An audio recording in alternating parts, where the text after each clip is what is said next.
Oke, Realme C15. Kayaknya beberapa minggu yang lalu, beberapa minggu apa sebulan ya, Realme C11 baru aja launching. Sekarang udah ada Realme C15. Nah, kira-kira gimana impresi pertama gue tentang Realme C15 ini, dan apa impresi pertama gue tentang kamera dari Realme C15 ini, kita akan bahas di video ini. Tapi sebelumnya, opening dulu.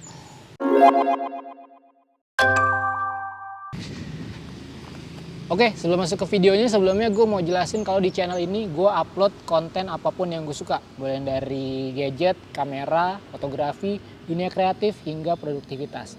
Jadi kalau kalian suka dengan tipe-tipe konten seperti itu, mungkin bisa pertimbangan untuk subscribe. Dan jangan lupa juga nyalain lonceng notifikasi supaya nggak ketinggalan video-video dari gue. Oke, kita lanjut. Kalau kalian lihat video ini berarti Realme C15 udah resmi launching di Indonesia. Dan udah banyak video-video yang membahas secara tuntas performa dari Realme C15 ini.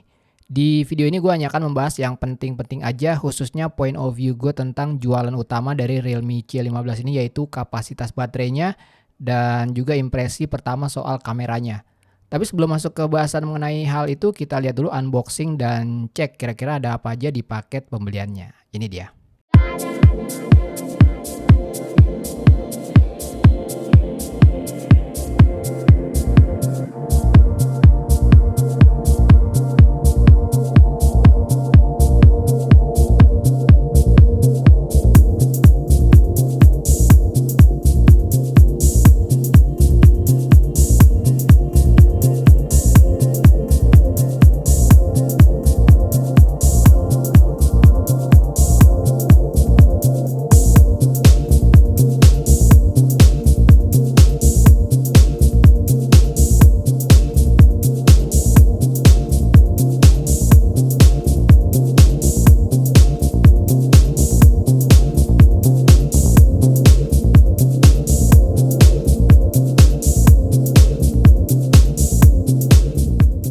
Kalau ngomongin soal smartphone entry level dari Realme, referensi gue belum banyak. Lebih tepatnya baru dua.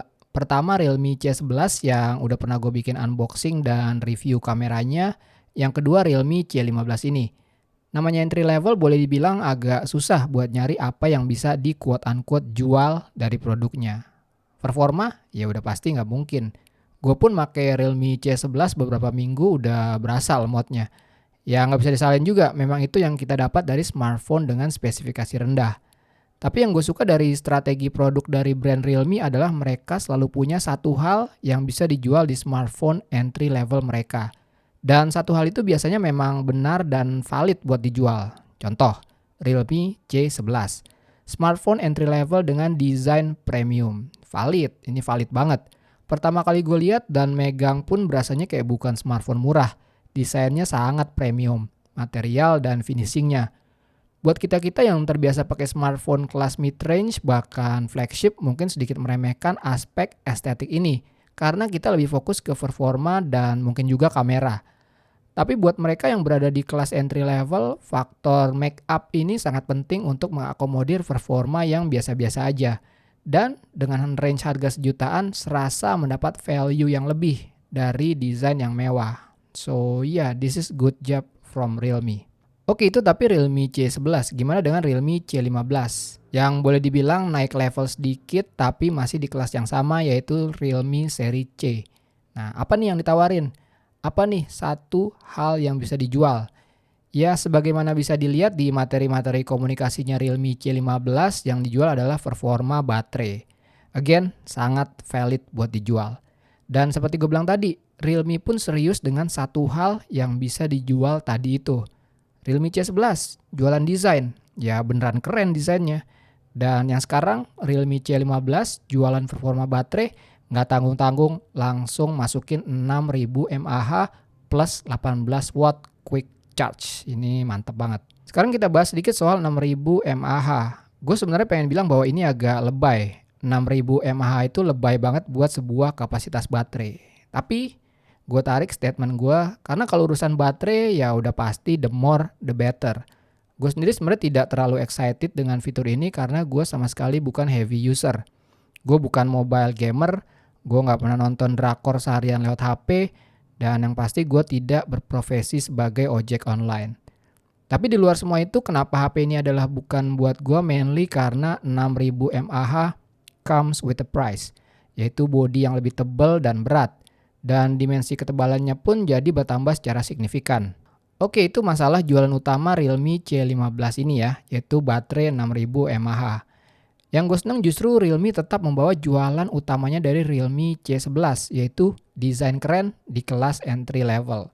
Bahkan menurut gue di Realme C15 ini desainnya lebih dipoles lagi. Material dan finishingnya masih sama. Aksen-aksen desainnya lebih di tone down lagi dan lebih elegan. Udah nggak ada lagi stripe vertikal di bagian kiri, dan branding Realme pun sekarang tampil lebih kecil. Nice. Fingerprint sensor hadir di bagian belakang bodi, dan setup quad camera dengan bump yang lebih tipis adalah sebuah improvement besar dari segi desain. Ngomongin soal kamera, di beberapa hari pemakaian gue sempat motret-motret dan gue akan coba analisa hasil fotonya. Again, ini bukan review, lebih sekedar first impression aja.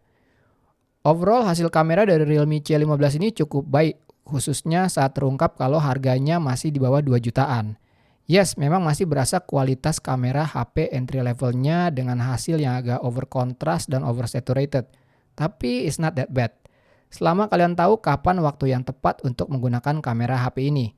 Dari pengalaman gua, motret di keadaan terik, misalnya di jam 11 sampai jam 1 siang, di kondisi direct sunlight itu justru memberikan hasil yang kurang optimal. Sepertinya di mode auto, sensor dan algoritma kamera kewalahan dalam menangkap cahaya yang terlalu berlimpah. Namun masih di kondisi cahaya yang sama, tapi gue pindah ke tempat yang lebih teduh. Nah, kamera pun mampu menghasilkan foto yang lebih menarik. Detailnya lebih dapat dan reproduksi warnanya lebih on point. Jadi ya itu tips dari gue buat HP ini, dan ya mungkin juga HP-HP jutaan lainnya. Coba hindari direct sunlight dan cari lighting condition yang lebih soft pada saat motret. Hal lain yang mau gue bahas adalah performa wide angle lensnya, khususnya apabila disandingkan dengan normal lens. Surprisingly, performa wide angle lensnya cukup bagus dan bisa mempertahankan kualitas dari normal lensnya. Color balance shifting yang biasanya rawan ditemukan di wide angle lens juga nggak ada. Distorsi pun sangat minim sekali. Ini mantap banget. Overall, di harga hampir 2 juta menurut gue ini sangat worth it banget. Secara performa pun selama beberapa hari pakai gue tidak menemukan kendala yang berarti. Lebih smooth dibanding Realme C11 yang gue coba sebelumnya. Dan gue sangat merekomendasikan untuk spend more money sedikit dan memilih Realme C15 dibanding Realme C11. Oke, segitu aja impresi perdana gue tentang Realme C15. Seperti biasa, klik like kalau kalian suka video ini, dislike aja kalau nggak suka. Follow Instagram gue Tanganbelang. Cek link di deskripsi untuk informasi lebih lanjut tentang video ini. Thanks for watching. I'll see you next time.